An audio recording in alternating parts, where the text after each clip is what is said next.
Hello friends, स्वागत है आप सबका आपके अपने YouTube channel is my investment में। पीबी फिनटेक के कल क्वार्टर 2 के रिजल्ट्स आए हैं। स्टॉक काफ़ी लाइमलाइट में बना हुआ है। एक ज़बरदस्त करेक्शन स्टॉक में देखने को मिली है और स्टॉक अपने आईपीओ प्राइस के भी बहुत नीचे जा चुका है। तो फ्रेंड्स जो है, कल के सेशन में रिजल्ट से पहले स्टॉक में एक तेज़ी देखने को मिली थी, तो क्या रिजल्ट्स के बेसिस पे स्टॉक में बॉटम बन चुका है और अब अपवर्ड मूवमेंट स्टार्ट होगा। जिन्होंने आईपीओ के रेट पे ये स्टॉक लिया हुआ है, ऊपर के रेट से फंसे हुए हैं, पूरी कैपिटल इरोड हो चुकी है, क्या उनको एवरेजिंग का या बाइंग का मौका है, उस बारे में डिटेल में हम इस वीडियो में बात करने वाले हैं। फ्रेंड्स, अगर आप हमारे चैनल पर नए हैं तो चैनल को सबसे पहले सब्सक्राइब करिए। फ्रेंड्स, पीबी फिनटेक का आईपीओ 980 रुपये का आया था, वहाँ से स्टॉक करेक्ट होकर 386 रुपये के आसपास ट्रेड कर रहा है। अगर लाइफ टाइम हाई की बात करें तो 1470 रुपये का हाई जो है इस आईपीओ ने बनाया था, इस शेयर ने बनाया था, और वहाँ से भी स्टॉक में आप देख लीजिए कितनी बड़ी करेक्शन आई थी। लगभग 1 साल इस आईपीओ को हो चुका है और वहाँ से देखिए कितनी ज़्यादा जो है वोलेटिलिटी इस शेयर में देखने को मिली है। फ्रेंड्स, करेक्शन बहुत बड़ी है। स्टॉक आईपीओ से भी लगभग 60-62% और ऑल टाइम हाई से 75-76% टूट चुका है। तो ऐसे में करेक्शन का कारण क्या है, सबसे पहले इस बारे में बात करते हैं। जितनी भी इंटरनेट कंपनीज, स्टार्टअप टाइप की कंपनीज हैं फ्रेंड्स, इनमें सब में करेक्शन देखने को मिली है। मैं आपको एक बात क्लियर कर दूं, जोमेटो की वीडियो में भी मैं ये बात कह रहा था कि यहाँ पर करेक्शन का जो रीज़न है वो कुछ भी ऐसा नहीं है कि जो 1 साल पहले जब आईपीओ आया था तब चीज़ें बहुत पॉजिटिव थी और अब चीज़ें बहुत नेगेटिव हैं। सिर्फ एक चीज़ चेंज हुई है, वो सेंटीमेंट है।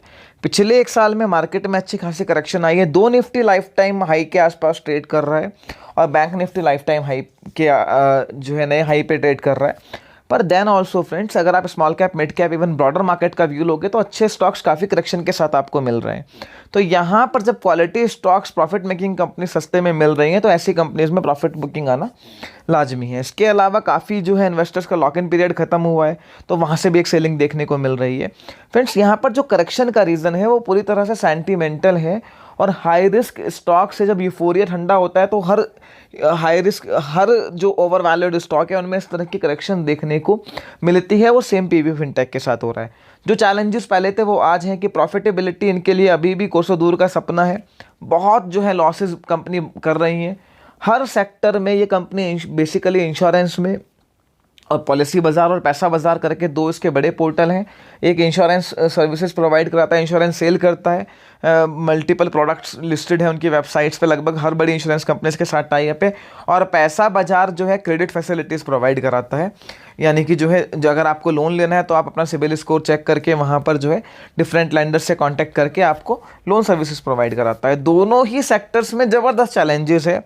जिस भी ऐप के पास माइंड माई वर्ड डेटाबेस है वो ये काम कर रहे हैं, चाहे फ़ोन पे हो, चाहे आपका पेटीएम हो, इवन और जो कंपनीज़ हैं वहाँ पर भी इंश्योरेंस सेल किए जा रहे हैं। तो जिस भी कंपनीज़ के पास डेटाबेस है, मोबीक्विक करके एक ऐप है, वो भी ये काम करती है, पर ये लीडर हैं सेक्टर में। चलो वो एक बात की बात है। तो जो चैलेंजेस पहले थे वो आज है, सेंटीमेंट चेंज हुआ है, रिस्क लोगों को समझ में आ रहा है, तो यहाँ पर एक करेक्शन देखने को मिल रही है और जो यूफोरिया क्रिएट हुआ था वो खत्म हुआ है। ये सबसे बड़ा रीज़न है करेक्शन को लेके। क्वार्टर 2 रिजल्ट्स की बात कर लेते हैं। मैंने रिजल्ट्स जो है फ्रेंड्स Q&Q कंपेयर किए हैं। बड़ा चढ़ा के 70% की ग्रोथ है, 100 कुछ % की ग्रोथ है वाई ऑन वाई बेसिस पे। कंपैरिजन वाई ऑन वाई होना ही नहीं चाहिए पीबी फिनटेक जैसी कंपनी में। लॉस 186 करोड़ आया है, जिसको हम कंपेयर करें वाई ऑन वाई बेसिस पर 204 से घटा है। Q&Q बेसिस पर भी 204 के आसपास का लॉस था, तो ऑलमोस्ट सेम ही है। हाँ, लॉस के फ्रंट पर जो है कंपनी ने थोड़ा सा परफॉर्मेंस यहाँ पर ऑपरेशनली अच्छी है। पॉलिसी बाज़ार का जो इंश्योरेंस प्रीमियम है वो 2430 करोड़ आया है। 2430 करोड़ से बढ़ के 2545 करोड़ हुआ है। क्रेडिट डिसबर्सल 2320 करोड़ से बढ़कर 2922 करोड़ हुए हैं। सारे फिगर्स Q&Q हैं, क्वार्टर ऑन क्वार्टर बेसिस पर हैं। वाई ऑन वाई बेसिस पर ये फिगर्स में आपको डबल से भी ज़्यादा का जंप देखने को मिला है डिसबर्समेंट में, और 80% के आसपास का प्रीमियम है। मैंने इसको कंपैरिजन को Q&Q किया है बेटर अंडरस्टैंडिंग के लिए, ताकि एक अच्छा कंपैरिजन हो सके, क्योंकि पिछले साल से इस साल का कोई कंपैरिजन नहीं है। क्रेडिट डिमांड काफ़ी बड़ी है तो हर कंपनी के रिजल्ट्स अच्छे आ रहे हैं। हर बैंकिंग कंपनी के रिजल्ट्स आपने देखा है बहुत ज़बरदस्त देखने को मिल रहे हैं। तो ठीक ठाक रिजल्ट्स हैं फ्रेंड, ग्रोथ अच्छी है। इन्होंने अपनी कमेंट्री में बोला है कि इंडस्ट्री के मुकाबले जो है हेल्थ इंश्योरेंस में, लाइफ इंश्योरेंस में इनकी जो ग्रोथ है वो 2.5 गुना के आसपास है। इंडस्ट्री जिस पेस से ग्रो कर रही है, इनकी जो सेल्स है उससे 2.5 गुना से ज़्यादा ग्रो कर रही है। ग्रोथ अच्छी है, ब्रांड बनाई है इन्होंने, इसमें कोई भी जो है दो राय नहीं है। किसी को इंश्योरेंस लेना है, इवन किसी को क्रेडिट कार्ड कंपेयर करना है या लोन्स के रेट देखने हैं, दोनों ही पोर्टल पे इनके ज़बरदस्त हिट हैं। वो सब चीज़ें हैं इनकी, बड़ा मार्केट शेयर इनके पास है, फर्स्ट मूवर एडवांटेज इनके पास है। पर अभी भी ऑपरेशनल फ्रंट पर जो है फ्रेंड्स, प्रॉफिटेबिलिटी एक बहुत बड़ा चैलेंज है। और क्या चैलेंजेस कंपनी के साथ है फ्रेंड्स, इस सेक्टर में बहुत हाई कंपटीशन है। मैं रिपीटेडली एक बात कहूँगा कि जिस भी ऐप के पास डेटाबेस है, he is doing that work. इसके अलावा जो है फ्रेंड्स, ग्रोथ जो है, ग्रोथ किस कॉस्ट पर आ रही है? मार्जिन्स वहीं के वहीं हैं, जितना ही सेल्स बढ़ाते हैं उतना ही लॉस बढ़ जाता है। हालांकि इस बार ऑपरेशनली थोड़ा सा रिजल्ट्स अच्छे आए हैं, रिवेन्यू बढ़ा है, तो उसके सामने जो है कोई 586 करोड़ का रिवेन्यू इनका आया है, जो 525 करोड़ से बढ़कर आया। उसके सामने लॉस घटा है 204 करोड़ से 186 करोड़। तो इस बार ऑपरेशनल फ्रंट पर थोड़ा सा मार्जिन्स में इंप्रूवमेंट है, तो रिजल्ट्स थोड़ा सा यहाँ पर थोड़ा सा ऑपरेशनली बेटर है। पर फिर भी यहाँ पर आगे के लिए ग्रोथ को मेंटेन करना और उसके साथ में जो है प्रॉफिटेबिलिटी को लाना और मार्जिन्स को बढ़ाना एक बड़ा चैलेंज है। रिवेन्यू को लेकर टू बी वेरी प्रिसाइज, सितंबर क्वार्टर में वाई ऑन वाई बेसिस पे 280 करोड़ से बढ़कर 573 करोड़ और क्वार्टर ऑन क्वार्टर बेसिस पे 505 करोड़ से बढ़कर 573 करोड़ बढ़ा है।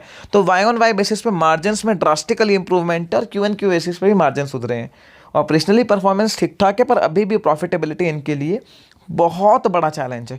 यहाँ पर फ्रेंड्स एक बात मैं आपके लिए हाईलाइट कर दूं कि इस तरह का स्टॉक जब इतनी बड़ी करेक्शन आ चुका है, जो चैलेंजेस मैं बता रहा हूँ वो 6 महीने, 1 साल, 1.5 साल, 2 साल पहले भी तो जब ये अनलिस्टेड था, वो आज भी हैं और अगले कुछ साल तक रहेंगे भी। जैसे सेक्टर अगर बहुत बड़ा ग्रो करता है तो फर्स्ट मूवर एडवांटेज इनको मिलती रहेगी। यही बात हम जोमेटो के बारे में भी कहते हैं। एक और बात मुझे इस कंपनी की थोड़ी सी अच्छी लगती है, अब तो स्टॉक अट्रैक्टिव भी हो गया है इतना करेक्शन होने के बाद में, कि पेटीएम के बारे में जब हम रिव्यू करते हैं तो हम हमेशा ये बात कहते हैं कि it's a directionless company.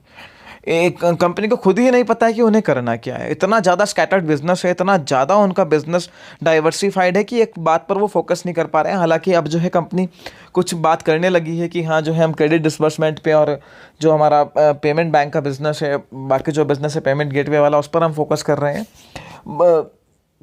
But फिर भी पेटीएम थोड़ा सा डायरेक्शन लेस है, इनका डायरेक्शन बहुत फोकस्ड है। जिस सेक्टर में ये कंपनी है वहीं पर इन्होंने मल्टीपल टाइम ग्रोथ करी है, वो एक काबिल तारीफ है। ये स्टॉक आपके स्टार्टअप पोर्टफोलियो का एक पार्ट हो सकता है। अगर आप एक हाई रिस्क इन्वेस्टर हैं, हाई रिस्क एपेटाइट वाले इन्वेस्टर हैं और एक सपोज करिए आपका 1 लाख का पोर्टफोलियो है किसी का, और उसका 5-10% आपने एक स्टार्टअप पोर्टफोलियो बना लिया कि मेरा 1 लाख का पोर्टफोलियो 10,000 है, मैं स्टार्टअप पोर्टफोलियो में रखूंगा कि ये कैपिटल मेरी आधी जीरो भी हो जाए मुझे फ़र्क नहीं पड़ता, कोई ना कोई शेयर तो मेरा 4-5-10-20 गुना हो ही जाएगा।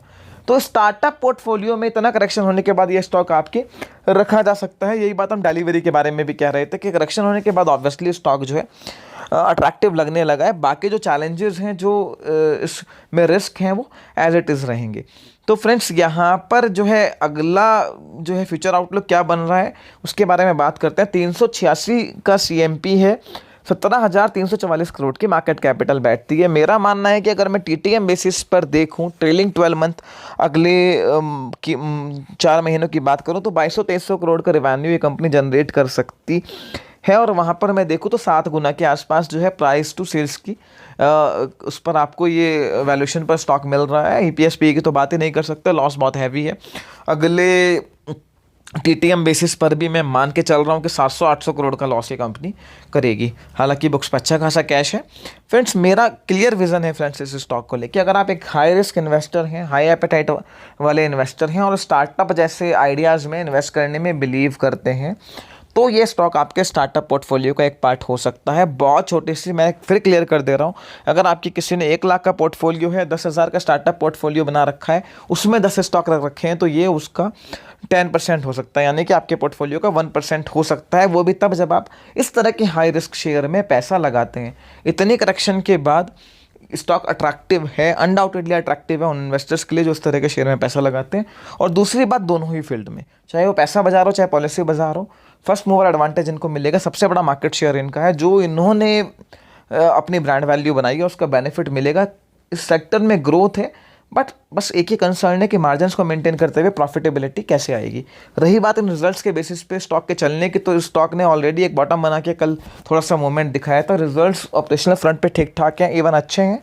मुझे लगता है स्टॉक में एक बॉटम बन चुका है और एक स्पर्ट थोड़ा सा यहाँ से 5-10% का देखने को मिल सकता है। वो चाहे कल मिले, चाहे 2-4 ट्रेडिंग सेशंस में आपको देखने को मिले। अब स्टॉक यहाँ से शार्प गिरावट के चांसेस बहुत कम लगते हैं। एकाएक जो है शॉर्ट टर्म का बॉटम बन चुका है, कोई बहुत बड़ी बैड न्यूज़ आ जाती है या फिर मार्केट में ओवरऑल एक बड़ी करेक्शन आ जाती है तो एक अलग चीज़ है। नॉर्मल कोर्स में मुझे लगता है एक बॉटम बन चुका और यहाँ से बड़ी गिरावट तो भी देखने को नहीं मिलनी चाहिए, और शॉर्ट टर्म में आपको हो सकता है 5-10%, 15% का मूव अपवर्ड्स देखने को इस स्टॉक में मिले। फर्दर फ्रेंड्स, आपकी कोई भी क्वेरी इस वीडियो को लेकर हो, feel free to ask me in the comment section. Video पसंद आई लाइक कीजिए, फ्रेंड्स के साथ शेयर कीजिए। आपके अपने YouTube channel is my investment को सब्सक्राइब करना ना भूलें।